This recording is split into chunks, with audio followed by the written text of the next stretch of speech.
ಮಧು ಎಂದರೆ ಜೇನು, ಗಿರಿ ಎಂದರೆ ಬೆಟ್ಟ. ಮಧುಗಿರಿ ಎಂಬ ನಾಮಧೇಯ ಬರಲು ಈ ಒಂದು ವ್ಯಾಖ್ಯಾನ ಕಾರಣವೆಂಬುದು ಇತಿಹಾಸಕಾರರ ಒಂದು ಅಭಿಪ್ರಾಯವಾಗಿದೆ.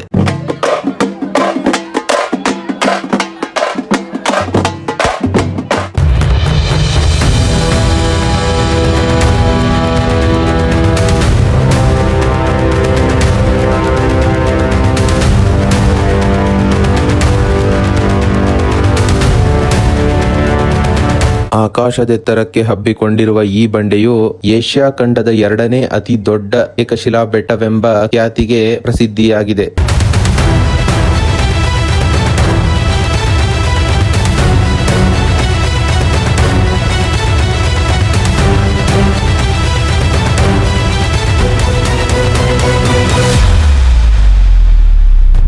Hi, good morning everyone. Welcome back to Triloka Sanchari YouTube channel.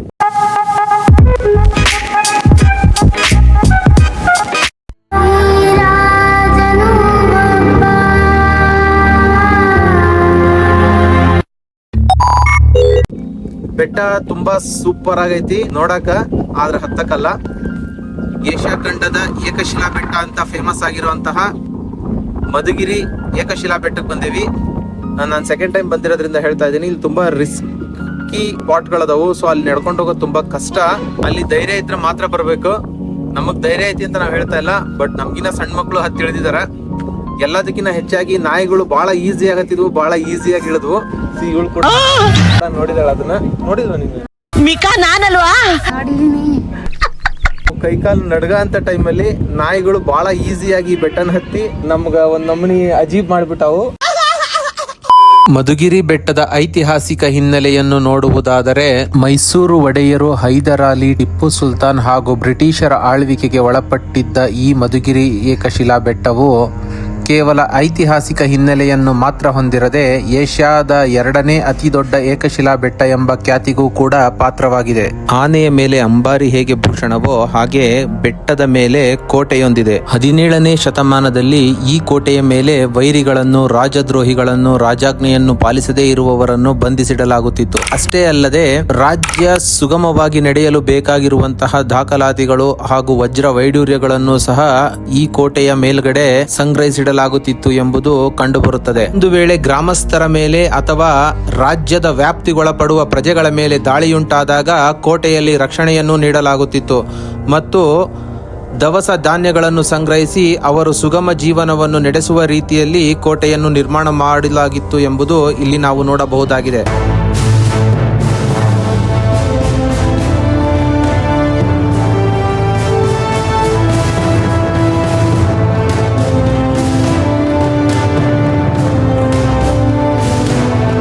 ಎದುರಾಳಿ ಅಥವಾ ವೈರಿ ಪಡೆ ಎಷ್ಟೇ ಚಾಣಾಕ್ಷತನದಿಂದ ಕೋಟೆಯನ್ನು ಪ್ರವೇಶಿಸಲು ಪ್ರಯತ್ನಿಸಿದಾಗ ಅವರ ಪ್ರಯತ್ನವನ್ನೆಲ್ಲ ವ್ಯರ್ಥಗೊಳಿಸುವ ರೀತಿಯಲ್ಲಿ ಈ ಕೋಟೆಯ ವಿನ್ಯಾಸವಾಗಿರುವುದು ಇಲ್ಲಿ ಕಂಡುಬರುತ್ತದೆ. ಗಜಪಡೆಯ ದಾಳಿಯನ್ನೇ ಹಿಮ್ಮೆಟ್ಟಿಸಲು ಇಲ್ಲಿ ಬಂಡೆಗಳನ್ನು ಸಂಗ್ರಹಿಸಿಡಲಾಗುತ್ತಿದ್ದು, ಬಂಡೆಗಳ ತಳ್ಳುವಿಕೆಯ ತರಬೇತಿಯನ್ನು ಸಹ ಸೈನಿಕರಿಗೆ ನೀಡಲಾಗುತ್ತಿತ್ತು. ಗಜಪಡೆಯನ್ನೇ ಹಿಮ್ಮೆಟ್ಟಿಸುವ ತಂತ್ರಗಾರಿಕೆ ಇವರಿಗೆ ತಿಳಿದಿತ್ತು ಎಂಬುದು ಇಲ್ಲಿ ಮೇಲ್ನೋಟಕ್ಕೆ ಕಂಡುಬರುತ್ತದೆ. ಇದೊಂದು ಕಾಲ್ಪನಿಕ ಐತಿಹಾಸಿಕ ಹಿನ್ನೆಲೆ ಎಂದು ನಾವು ಇದನ್ನು ನೋಡುವುದಾದರೆ, ವಾಸ್ತವಿಕವಾಗಿ ಮಧುಗಿರಿ ಕೋಟೆ ಹೇಗಿದೆ ಎಂಬುದನ್ನು ಈಗ ನೋಡೋಣ.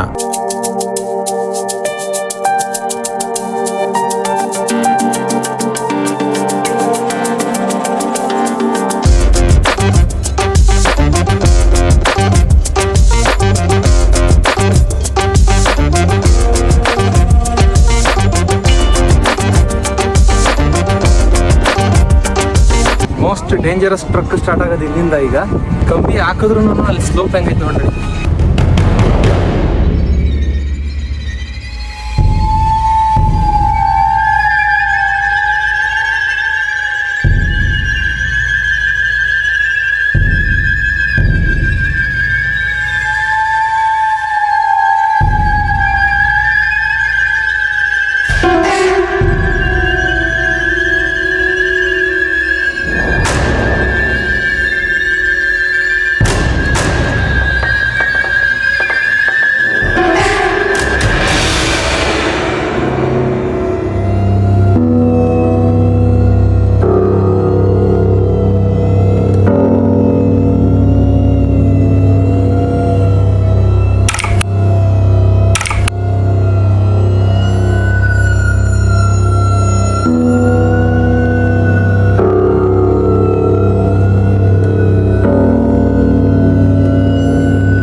ಆಲ್ಮೋಸ್ಟ್ ಒಂದು 80% ಮಧುಗಿರಿಯ ಏಕಶಿಲಾ ಬೆಟ್ಟನ ಕವರ್ ಮಾಡಿದ್ದೀವಿ. ಸೊ ನಮ್ಮ ಹಿಂದೊಬ್ರು ಇದ್ದಾರೆ, ಅಲ್ಲಿ ಕೂತ ನೋಡೋಣ.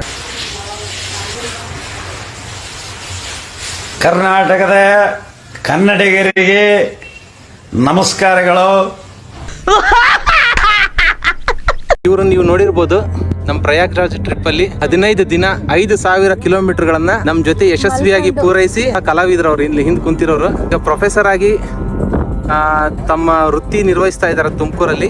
ಇದು ನಮ್ಮ 2ನೇ ಬಾರಿಯ ಟ್ರಕ್ಕಿಂಗ್. ಅಲ್ಲೊಂದು ಡೇಂಜರಸ್ ಕ್ರಾಸಿಂಗ್ ಝೋನ್ ಐತಿ, ಅದನ್ನ ನಿಮ್ಗೆ ತೋರಿಸ್ತೀನಿ. ಇಂಥವ್ರೆ ಹತ್ತುತ್ತಾರೆ ಅಂದ್ರೆ ನಮ್ಗೆ ಯಾಕಾಗಲ್ಲ ಅಂತ ನಾವು ಟ್ರೈ ಮಾಡಿದ್ವಿ, ಸಕ್ಸಸ್ ಆಗ್ಬಿಟ್ವಿ. ಅದಾದ್ಮೇಲೆ 3ನೇ ಪ್ರಯಾಣ ಇವ್ರನ್ನ ಕರ್ಕೊಂಬಂದೇವಿ. ಸೊ ಅವ್ರನ್ನ ಬೆಟ್ಟ ಹತ್ಸಕ್ಕಂತ ನಾವು ಕರ್ಕೊಂಬಂದ್ರೆ, ಗೈಡ್ ಮಾಡಕ್ಕಂತ ನಾವು ಕರ್ಕೊಂಬಂದ್ರೆ ನಮ್ಗಿಂತ ಮುಂಚೆ ಹೋಗಿ ಅಲ್ಕೊಂತಾನೆ. ವಾಟ್ ಎವರ್, ಹೋದ್ಸತಿ ನಾವು ಡ್ರೋನ್ ಶಾಟ್ ತೆಗೆದಿದ್ವಿ ಈ ಸ್ಪಾಟ್ ಒಳಗೆ. ಇವತ್ತು ಇನ್ನೊಂದ್ಸತಿ ಪರ್ಫಾರ್ಮ್ ಮಾಡ್ಬೇಕಂತ, ಅದನ್ನ ಹಾರಿಸ್ಬೇಕಂತ ತಂದೀವಿ. ಅದು ನಮ್ಮ ಏಕಶಿಲಾ ಬೆಟ್ಟದ ಮೇಲೆ. ಅದ್ರ ಶಾಟ್ಗಳು ಹೆಂಗೆ ಬರ್ತಾವೆ ನಿಮಗೆ ತೋರಿಸ್ತೀನಿ ನೋಡ್ರಿ.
ಡ್ರೋನ್ ಶಾಟ್ಗಳಾಯ್ತು.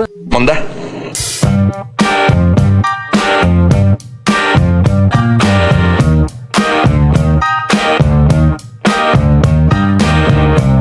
ನಾವಿಲ್ಲಿ ಏನ್ ಮಾಡ್ತಾ ಇದೀವಿ ರೈತು? ಇರಿಟೇಷನ್ ಕಣ್ರಿ. ಇವಳು ಎಲ್ಲರೂ ಮೆಟ್ಲ ಮೇಲೆ ನಡ್ಕೊಂಡ್ ಬರ್ತಾ ಇದ್ರೆ ಮಳೆ ನೀರು ಹರಿದೋಗಿರ್ತೈತಲ್ಲ ಅಂತ ಗುಂಡಿ ಒಳಗ್ ಬರಕ್ ಹೋಗಿ ಜಾರಿ ಕಿರಿಸ್ತಾವಳೆ ಅವಳ ಪಾಡುಗಳು. ನಾನು ಮುಳ್ಳಿಗೆ ನಡ್ತೇನೆ ಅಂತ ನೋಡಿದ್ರೆ ಮಳೆ ನೀರು ಹರಿದೋಗ ಗುಂಡಿ ಒಳಗ್ ಕಾಲಿಟ್ಟು ಕಿರಿಸ್ತಾವಳೆ, ನಾಯಿ ಕಿರಿಸ್ಕೊಂಡಂಗೆ. ತಲೆ ಮೇಲೆ ಒಂದ್ಬಿಟ್ಟು ಹೇಳಿದ್ವಿ, ಇಲ್ಲಿ ಹೋದ್ರೆ ಜಾರತೆ ಈ ಕಡೆಯಿಂದ ಬಾಮ್ಮ ಅಂತ ಅವಾಗ ಬಂದಿದ್ದಾಳೆ. ಸೊ ಅಂತೂ ಇಂತೂ ನಾನೇ ಫಸ್ಟ್ ಬಂದಿದ್ದು. ಇವಳೇ ಫಸ್ಟ್ ಬಂದಿರೋದು ನೋಡಿ, ನೋಡ್ಕೊಂಡ್ ಇಲ್ಲಿ ನೋಡಿ. ಮತ್ತೆ ಮರ್ತಿರ್ತೀರ ಆಮೇಲೆ ಇವಳು ಮತ್ತೆ ಅವಾರ್ಡ್ ಕೊಡಂಗಿದ್ರೆ ಇವಳಿಗೆ ಕೊಡ್ರಿ, ಬೇರೆ ಯಾರಿಗೂ ಕೊಡ್ಬೇಡ್ರಿ. ಇವಳೇ ಫಸ್ಟ್ ಬಂದಿರೋದು. ಆಮೇಲೆ ಮಾತಾಡು ಒಂದೇ. ಹೌದಾ, ನೀವು ತಿಳ್ಕೊಬಿಟ್ಟಿದ್ದೀರಾ ನೋಡಿ. ಇವರು ಎಲ್ಲ ತಿಳ್ಕೊಂಡಿದಾರಂತೆ. ಇವ್ರು ತಿಳ್ಕೊಳ್ತಾ ಇರೋದು ಯಾವ್ದು ಇಲ್ವಂತೆ ಇವರಿಗೆ. ಈಗ ಸದ್ಯ ಇದೀಗ ಬಂದ ಮಾಹಿತಿ ಏನಂತಂದ್ರೆ ನಾವು ಹೆಸರು ತಿಳ್ಕೊಂಡಿಲ್ವಂತೆ, ಇವ್ರು ಎಲ್ಲ ತಿಳ್ಕೊಂಡ್ಬಿಟ್ಟಿದಾರಂತೆ. ಸೊ ಜಗತ್ತಿನ ಯಾವುದೇ ಹೆಸರಿದ್ರು ಇಲ್ಲಿ ಕೇಳಿ ಇವ್ರನ್ನ, ಇವ್ರು ಹೇಳ್ತಾರೆ. ವಾವ್, ರಿತು ನೋಡಿ ಕ್ಯಾಮ್ರಾಗೆ ಮುಖ ಮುಚ್ಕೊತಾ ಇದಾರೆ. ಕಮಾನ್ ರಿತು. ಸಿ ಇಲ್ಲಿ ಒಂದು ಬಂಡೆ ಶಾರ್ಕ್ ಫೇಸ್ ಅಲ್ಲಿ ಕಾಣಿಸ್ತಾ ಐತೆ. ಸೊ ಇದು ನಮ್ಮ ಇಮ್ಯಾಜಿನರಿ. ಈಗ ಶಾರ್ಕ್ನ ಸಂಹಾರ ಮಾಡಕ್ಕೆ ಅಂತ ಇವ್ರು ರೆಡಿ ಇದ್ದಾರೆ. ಶಾರ್ಕ್ ಬಾಯಿ ಬಿಗಿದು ಅದ್ರೊಳಗಡೆ ಇರ್ತಕ್ಕಂತಹ ಏನೇನು ನುಂಗಿರುತ್ತಲ್ಲ ಅದು ಮುತ್ತು ರತ್ನ ಹವಳಗಳನ್ನೆಲ್ಲ ತಗೊಂಡ್ ಬರ್ತಾರಂತೀಗ ಇವರು. ಕಮಾನ್ ರಿತು, ಹೋಗ್ರಿತು. ಅದೇನು ಮಾಡಲ್ಲ, ಹೋಗ್ರಿತು. ಕಲ್ಲದು ರೀತು, ಹೋಗು. ನೀನು ಕಲ್ಗೆನೆ ಎದ್ರಕೊಂಡ್ರೆ ನೀನು ಶಾರ್ಕ್ ಇನ್ನೇನ್ ಮಾಡ್ತೀನಿ? ನೀನು ಸ್ಕ್ಯೂಬಾ ಡೈವ್ ಮಾಡ್ತೀನಿ ಅಂತೀಯ, ಇಲ್ಲೊಂದು ಕಲ್ ಬಂಡೆ ಶಾರ್ಕ್ ಎದ್ರಕತ್ತೀಯ. ಕಮಾನ್, ವಾವ್. ಅದ್ರ ಬಾಯಿ ಹಿಂಗ್ ಸೀಳಿ ಬಿಟ್ಟು ಒಳಗೆ ಹೋಗು. ಕಮಾನ್, ನಿನ್ ಕಡೆ ಆಗುತ್ತೆ, ಹೋಗ್ರಿತು, ಹೋಗು. ಇದೇನು ವೆಡ್ಡಿಂಗ್ ಫೋಟೋ ಶೂಟ್ ಅಲ್ಲ, ಹೋಗಮ್ಮ. ಹೊರಟ್ರು, ಮೋಟಿವೇಟ್ ಆಗಿದ್ದಾರೆ. ಹತ್ತು ನಿಜವಾಗ್ಲೂ ಚೆನ್ನಾಗಿ ಬರ್ತೈತೆ ಫ್ರೇಮಲ್ಲಿ. ಮತ್ ರಿಯಲ್ ಆಗಿ ಹೋಗ್ರಿತು, ಅದನ್ನ ಓಪನ್ ಮಾಡು ಮೌತ್ನ. ನುಂಗ್ಬಿಟ್ಟ ಆಮೇಲೆ. ಈಗ ಬೆಟ್ಟದಲ್ಲಿ ಸಿಗಾಕೊಂಡಿರ್ತಕ್ಕಂಥವ್ರನ್ನ ರೆಸ್ಕ್ಯೂ ಮಾಡ್ತಾ ಇದೀವಿ, ಅವ್ರನ್ನ ಉಳಿಸ್ಕೊತಾ ಇದೀವಿ. ಬನ್ನಿ ರೀತು ಅವರೇ, ಕಮಾನ್.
ಫೈನಲಿ ಬಂದಿಖಾನೆಯನ್ನ ರೀಚ್ ಆಗ್ತಾ ಇದ್ದೀವಿ. ಇವರು 2000 ಶೂಸ್ನ ಕಾಲ್ ಜಾರತೆ ಅನ್ನೋ ಬೈಕ್ ಅಲ್ಲೇ ಬಿಸಾಕಿ ಹತ್ತುತ್ತಾ ಇದ್ದಾರೆ. ಇದು ಅವ್ರ ಡೆಡಿಕೇಶನ್. ಈ ಬೆಟ್ಟ 2ನೇ ಸತಿ ಹತ್ತಿದ್ರು ಕೂಡ ಭಯ ಹೋಗಿಲ್ಲ, ಭಯ ಹಂಗೆ ಐತೆ. 8ನೇ ಕ್ಲಾಸ್ ಹುಡುಗರು ಇರೋ ಧೈರ್ಯ ನಮ್ಗಿಲ್ಲ. ನೋಡಿ ಹೆಂಗ್ ಹೋಗ್ತಾರೆ 8ನೇ ಕ್ಲಾಸ್ನವರು. ಜಗತ್ತಿನ ಅತಿ ಸಣ್ಣ ವಯಸ್ಸಿಗೆ ಬೆಟ್ಟವನ್ನ ಕ್ಲೈಮ್ ಮಾಡಿದ ಮಹಿಳೆ, ವೀರ ಮಹಿಳೆ. ಹುಡುಗ ಅಲ್ಲ, ಮಹಿಳೆ ಅಲ್ಲ, ಅವನು ಹುಡುಗ. ನೀನು ವೀರ ಮಹಿಳೆ ಲಿಸ್ಟ್ಗೆ ಹೋಗ್ತೀಯ. ಸೊ ಆ ಬಂದಿಖಾನೆಗೆ ಈ ನಮ್ಮ ಏಷ್ಯಾ ಖಂಡದ 2ನೇ ಅತಿ ದೊಡ್ಡ ಏಕಶಿಲಾ ಬೆಟ್ಟ ಟ್ರಕ್ಕಿಂಗ್ ಎಂಡ್ ಆಗುತ್ತೆ. ಬಂದಿಖಾನೆ ಎಂಟ್ರಿ ಆಗ್ತಾ ಇದೀವಿ. ನೋಡಿ ಅವಾಗಿನ ಕಾಲದ ರಾಜ ಮಹಾರಾಜರು ಎಂತೆಂಥ ಜಾಗದಲ್ಲಿ ವೈರಿಗಳನ್ನ ಬಂಧಿಸಿಡ್ತಾ ಇದ್ರು ಅಂತ.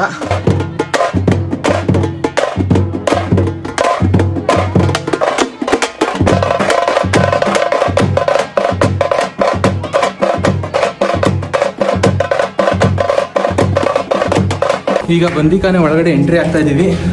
ಸೊ ನೋಡಿ ಅವಾಗಿನ ಕಾಲದ ರಾಜರು ಟಿಪ್ಪು ಸುಲ್ತಾನ್ ಆಳ್ವಿಕೆಯ ಸಂದರ್ಭದೊಳಗೆ ಕೈದಿಗಳನ್ನು ಇದೇ ಬಂದಿಖಾನೆ ಒಳಗಡೆ ಬಂಧಿಸಿಡ್ತಾ ಇದ್ರು. ಈ ಬೆಟ್ಟದ ಡೆಪ್ತ್ ನೋಡಿದ್ರೆ ನಿಮ್ಗೆ ಅರ್ಥ ಆಗುತ್ತೆ ಯಾಕೆ ಇಲ್ಲಿ ಬಂಧಿಸಿಡ್ತಾ ಇದ್ರು ಅಂತ.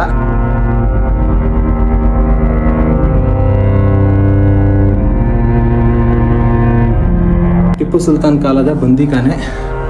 ಆ್ಯಂಡ್ ಇಲ್ಲಿಂದ ಎಸ್ಕೇಪ್ ಆಗೋಕ್ಕೆ ಯಾವ ಕೈದಿಗೂ ಧೈರ್ಯ ಸಾಕಾಗ್ತಿಲ್ಲ, because of very highest depth. ಇದು ನೋಡಕ್ ಹಿಂಗೆ ಕಾಣುತ್ತಲ್ಲ, ನೆಲಮಾಳಿಗೆ ಒಳಗಡೆ ಕೂಡ ಬಂದಿಖಾನೆ ಇದೆ ಇಲ್ಲಿ. ಸಮ್ಮನ್ ಇಲ್ಲಿ ಲೋಕಲಿಸ್ಟು ಒಂದ್ಸತಿ ಬಂದಾಗ ಹೇಳಿದ್ರು, ಇವೆರಡು ಏನಿದಾವಲ್ಲ ಆಹಾರ ಧಾನ್ಯಗಳನ್ನು ಸಂಗ್ರಹಿಸಿ ಇಡ್ತಾ ಇದ್ರಂತೆ ಇಲ್ಲಿ. ಹಿಂದಿನ ಕಾಲದ ರಾಜರು ಹಿಂದಿನ ಕಾಲದೊಳಗೆ ಏನೇ ಒಂದು ವ್ಯಾಲ್ಯೂಬಲ್ ಆಗಿರ್ತಕ್ಕಂತಹ ವಸ್ತುಗಳನ್ನು ಸಂಗ್ರಹಿಸ್ಬೇಕಂತಂದ್ರೆ ಕಳ್ಳರಿಂದ ರಕ್ಷಣೆ ಮಾಡ್ಬೇಕಂದ್ರೆ ಆ ವಸ್ತುಗಳನ್ನು ಇದ್ರೊಳಗಡೆ ಸ್ಟೋರ್ ಮಾಡ್ತಿದ್ರು ಅಂತ ಒಬ್ರು ಲೋಕಲಿಸ್ಟ್ ಹೇಳಿದ್ರು. ಒಂದು ಕಾಗದ ಪತ್ರ ಇರ್ಬೋದು, ಯಾವುದೇ ಒಂದು ರಾಜ್ಯದ ಸೀಕ್ರೆಸಿ ಅಥವಾ ಡಾಕ್ಯುಮೆಂಟ್ರಿಗಳನ್ನ ಅದ್ರೊಳಗೆ ಮಚ್ಚಿಡ್ತಿದ್ರಂತೆ. ಆಹಾರ ಧಾನ್ಯಗಳನ್ನು ಕೂಡ ಬಚ್ಚಿಡ್ತಿದ್ರಂತೆ. Under ground ಬಂದಿಖಾನೆ ಕಾಣಿಸ್ತೈತಿ. ನೋಡಿ ಇವೆಲ್ಲ ಸೆಲ್ಗಳು, ಇದ್ರೊಳಗಡೆ ಕೈದಿಗಳನ್ನು ಬಂಧಿಸಿಡ್ತಿದ್ರು. ಎಷ್ಟು ಘೋರವಾಗಿತ್ತು ಆವಾಗಿನ ಕಾಲದ ಶಿಕ್ಷೆಗಳು ಅನ್ನೋದನ್ನು ಈ ಬಂದಿಖಾನೆ ನೋಡಿದರೆ ನೀವು ತಿಳ್ಕೊಬೋದು. ಆ್ಯಂಡ್ ಅವ್ರನ್ನ ಬಿಡಿಸ್ಕೊಂಡು ಹೋಗೋಕ್ಕಾಗಲಿ, ಅವ್ರನ್ನ ಇಲ್ಲಿಂದ ಎಸ್ಕೇಪ್ ಮಾಡ್ಸೋಕ್ಕಾಗಲಿ, ಅವರೇ ಸೆಲ್ಫ್ ಎಸ್ಕೇಪ್ ಆಗೋಕ್ಕಾಗಲಿ ಟ್ರೈ ಮಾಡಿದ್ರೆ ಸಾವು ಗ್ಯಾರಂಟಿ. ಬಿಕಾಸ್ ಅಷ್ಟು ಹೈಟಲ್ಲಿ ಐತಿದು, ಫುಲ್ ಸೈನ್ಯ ಸುತ್ತುವರಿತಿತ್ತು ಇದನ್ನು. So this is our Madhugiri ಕೋಟೆಯ ಒಂದು ರಹಸ್ಯ ಸ್ಟೋರಿ. ಕಾಣ್ತಾ ಇದೆಯಾ ಕಾಲ 2000 ಬೂಟ್ ತಗೊಂಡು ಅಲ್ಲಿ ಬರೀ ಕಾಲಲ್ಲಿ ಪರಿಸ್ಥಿತಿಗೆ ತಂದ್ಕೊಂಡಿದ್ದಾರೆ. ಓದಿಕತ್ತ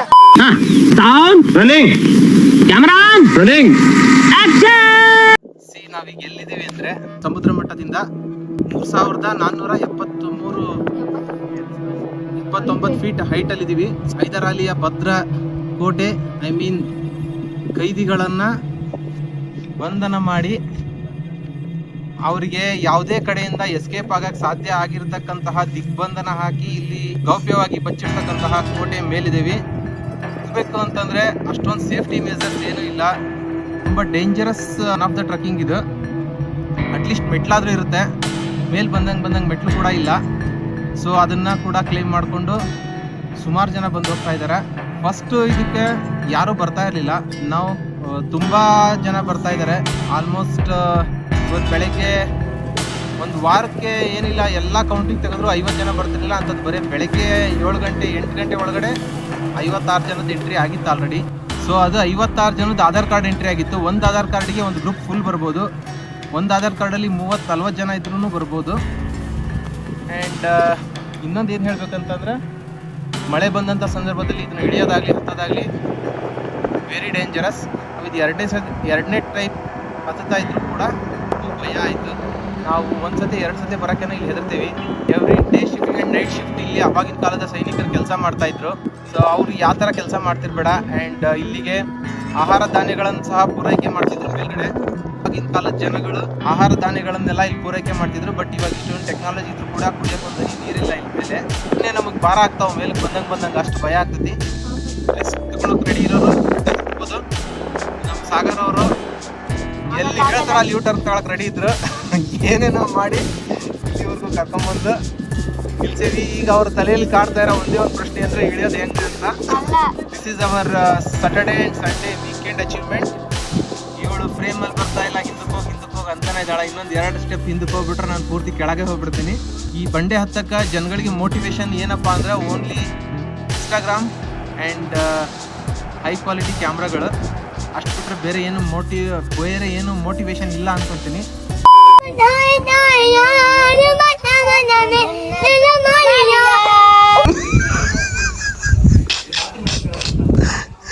ನಗ್ಲಿಲ್ಲ ಅಂದ್ರೆ ನೀನು ಅದೇ ಅಂದಂಗೀಗ.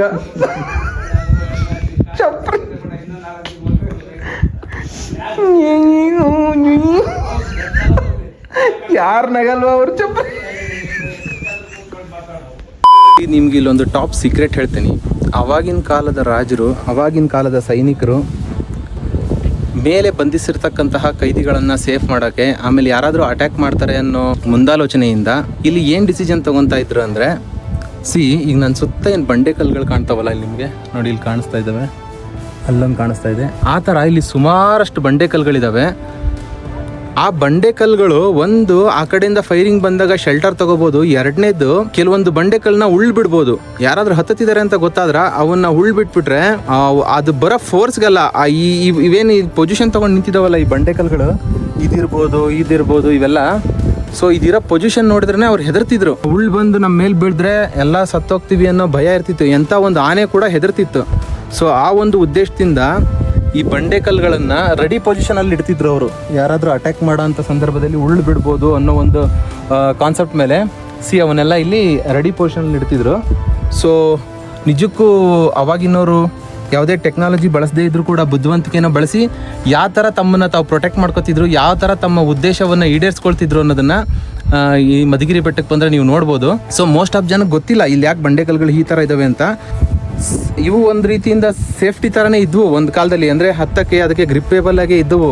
ಅವನ್ನೆಲ್ಲ ಕಡ್ದು ಪೀಸ್ ಮಾಡಿ ಉರುಳು ಬಿಡೋಕ್ಕೆ ಅನುಕೂಲ ಆಗೋ ರೀತಿಯಿಂದ ಇವನ್ನೆಲ್ಲ ಸ್ಪಾಟ್ ಮಾಡಿ ಇಲ್ಲಿ ಇಟ್ಟಿದ್ದಾರೆ. ಸೊ ಇದು ನೀವು ನೋಡ್ಬೋದು, ಇಲ್ಲಿ ಕಾಣಿಸ್ತಿದ್ದಾವಲ್ಲ ಇವೆಲ್ಲ ಅದೇ ಸಿಕ್ಕಾಪಟ್ಟೆ ಡೆಪ್ತ್ ಇದೆ ಇಲ್ಲಿ ಹಿಂದೆ ಕೆಳಗೆ. ಸೊ ಆ ಥರ ನಮ್ಮ ಪೂರ್ವಜರು ಥಿಂಕ್ ಮಾಡ್ತಿದ್ರು.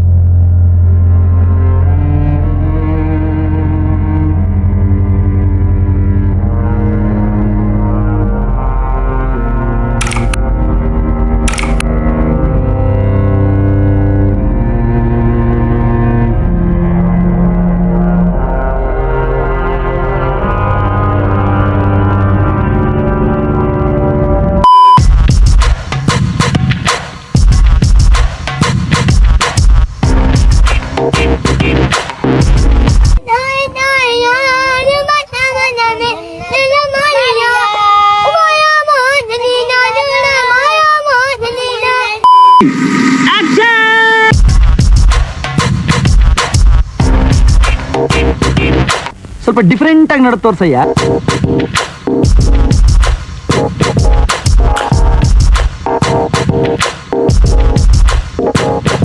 ಇದಿಷ್ಟು ನಮ್ಮ ಮಧುಗಿರಿ ಏಕಶಿಲಾ ಬೆಟ್ಟದ ಟ್ರಕ್ಕಿಂಗ್ ವಿಡಿಯೋ. ಮತ್ತೊಂದು ವಿಡಿಯೋದೊಂದಿಗೆ ಮತ್ತೆ ಇಲ್ಲೇ ಸಿಗೋಣಂತ. ಅಲ್ಲಿವರೆಗೂ take care, bye, see you, meet again.